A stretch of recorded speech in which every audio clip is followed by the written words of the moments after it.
The Black Cat. You are not going to believe this story, but it is a true story, as true as I sit here writing it, as true as I will die in the morning. Yes, this story ends with my end, with my death tomorrow. I have always been a kind and loving person. Everyone will tell you this. They will also tell you that I have always loved animals more than anything. When I was a little boy, my family always had many different animals round the house. As I grew up, I spent most of my time with them, giving them their food and cleaning them. I married when I was very young, and I was happy to find that my wife loved all of our animal friends as much as I did. She bought us the most beautiful animals. We had all sorts of birds, goldfish, a fine dog, and a cat. The cat was a very large and beautiful animal. He was black all over, and very intelligent. He was so intelligent that my wife often laughed about what some people believe. Some people believe that all black cats are evil, enemies in a cat's body. Pluto, this was the cat's name, was my favorite. It was always I who gave him his food, and he followed me everywhere. I often had to stop him from following me through the streets. For years, he and I lived happily together, the best of friends. But during those years, I was slowly changing. It was that evil enemy of man called drink who was changing me. I was not the kind, loving person people knew before. I grew more and more selfish. I was often suddenly angry about unimportant things. I began to use bad language, most of all with my wife. I even hit her sometimes. And by that time, of course, I was often doing horrible things to our animals. I hit all of them, but never Pluto. But my illness was getting worse. Oh yes, drink is an illness. Soon I began to hurt my dear Pluto too. I remember that night very well. I came home late, full of drink again. I could not understand why Pluto was not pleased to see me. The cat was staying away from me. My Pluto did not want to come near me. I caught him and picked him up, holding him strongly. He was afraid of me, and bit my hand. Suddenly, I was not myself any more. Someone else was in my body, someone evil and mad with drink. I took my knife from my pocket, held the poor animal by its neck, and cut out one of its eyes. The next morning, my mind was full of pain and horror when I woke up. I was deeply sorry. I could not understand how I could do such an evil thing. But drink soon helped me to forget. Slowly the cat got better. Soon he felt no more pain. There was now only an ugly, dry hole where the eye once was. He began to go round the house as usual again. He never came near me now, of course, and he ran away when I went too close. I knew he didn't love me any more. At first I was sad. Then slowly I started to feel angry. And I did another terrible thing. I had to do it. I could not stop myself. I did it with a terrible sadness in my heart, because I knew it was evil. And that was why I did it. Yes, I did it because I knew it was evil. What did I do? I caught the cat and hung him by his neck from a tree until he was dead. That night I woke up suddenly. My bed was on fire. I heard people outside shouting, "Fire! Fire!" Our house was burning. I, my wife, and our servant were lucky to escape. We stood and watched as the house burned down to the ground. There was nothing left of the building the next morning. All the walls fell down during the night, except one, a wall in the middle of the house. I realized why this wall did not burn, because there was new plaster on it. The plaster was still quite wet. I was surprised to see a crowd of people next to the wall. They were talking and seemed to be quite excited. I went closer and looked over their shoulders. I saw a black shape in the new white plaster. It was the shape of a large cat hanging by its neck. I looked at the shape with complete horror. Several minutes passed before I could think clearly again. I knew I had to try to think clearly.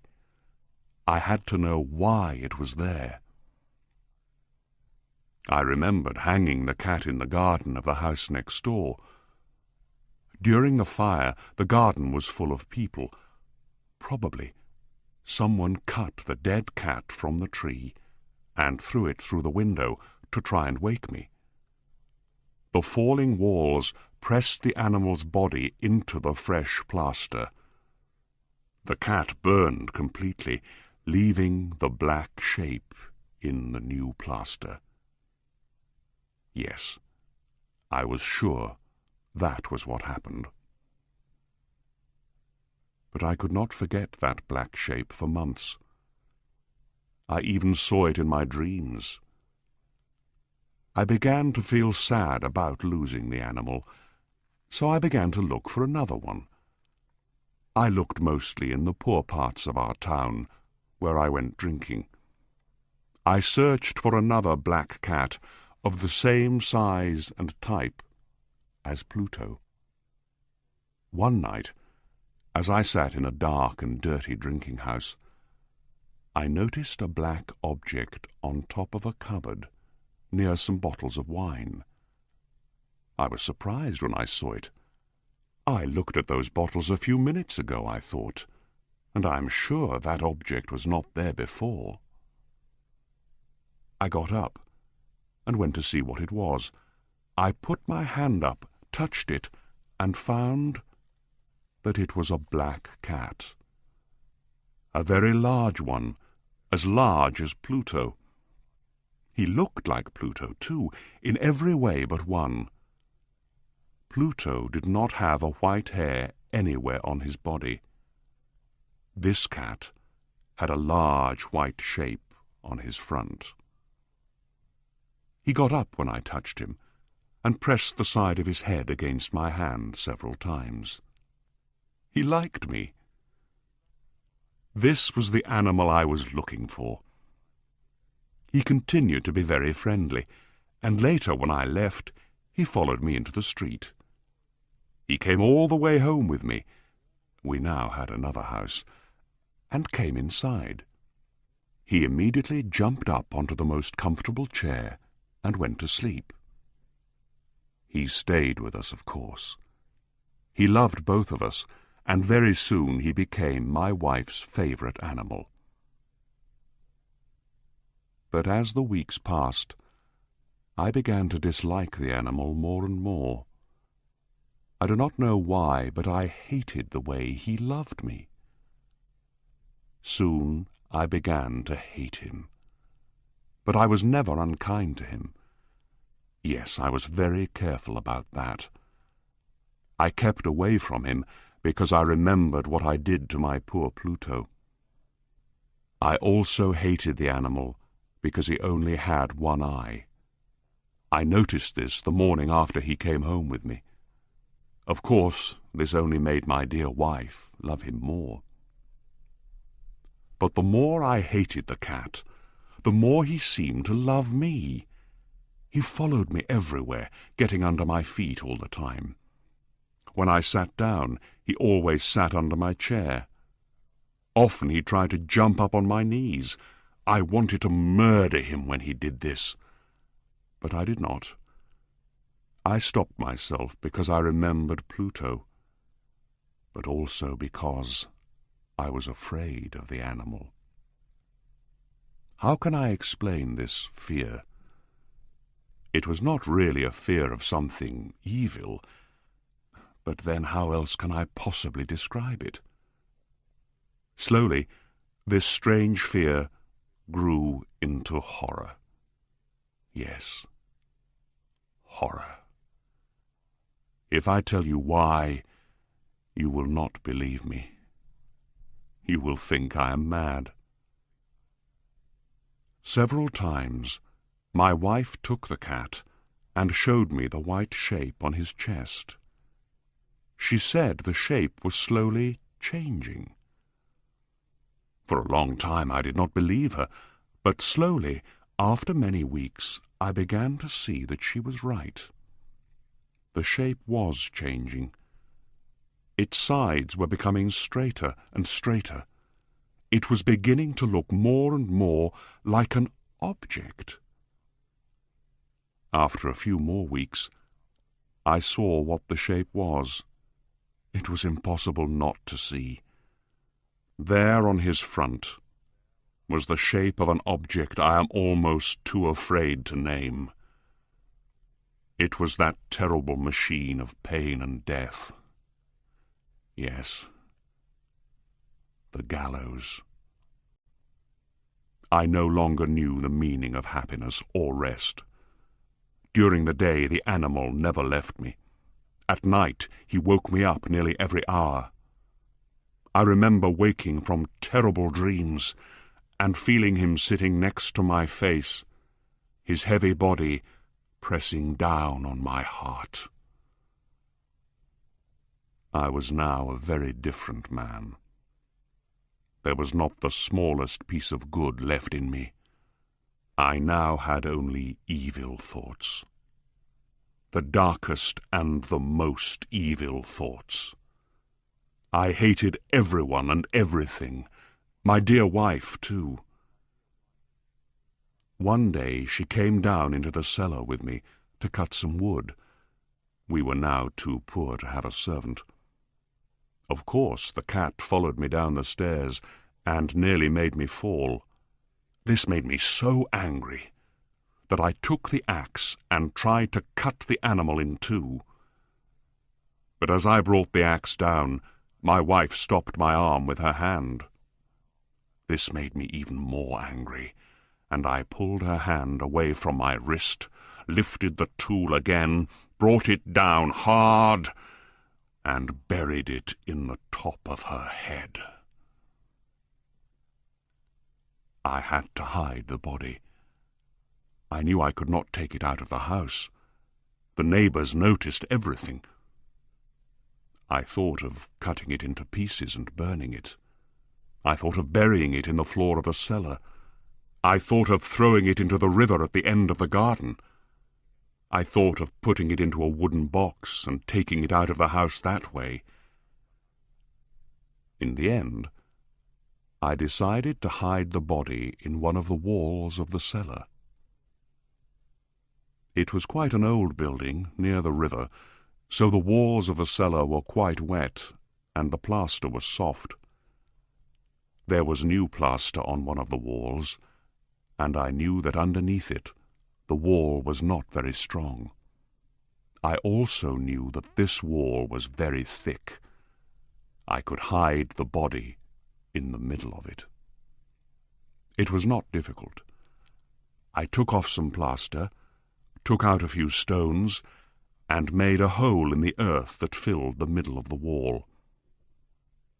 I put my wife there, put back the stones, made some new plaster, and put it on the wall.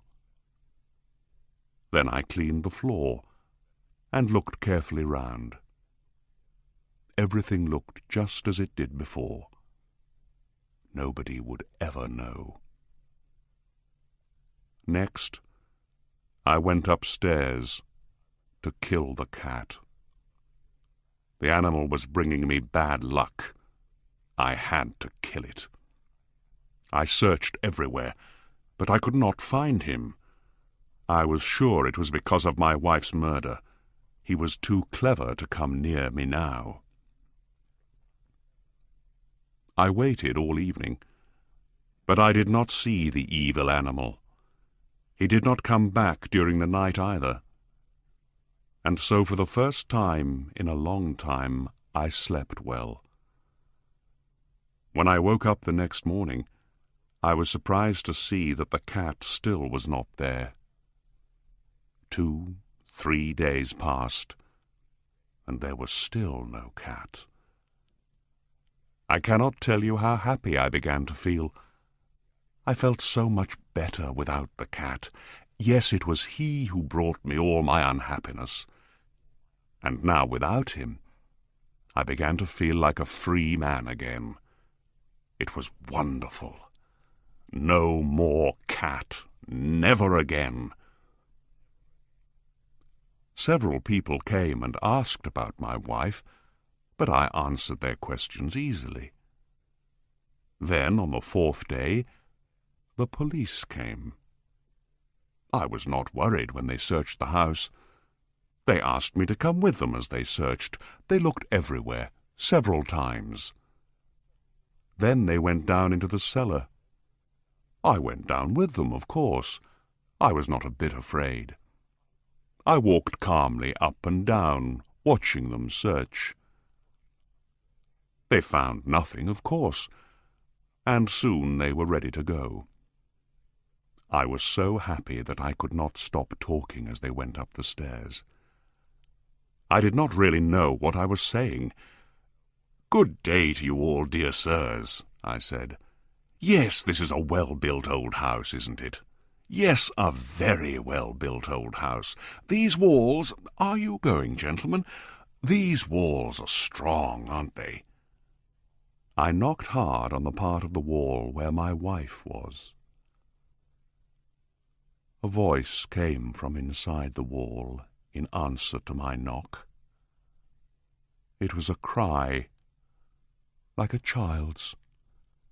Quickly it grew into a long scream of pain and horror. I saw the policemen standing on the stairs with their mouths open. Suddenly they all ran down in a great hurry and began breaking down the wall. It fell quickly, and there was my wife, standing inside.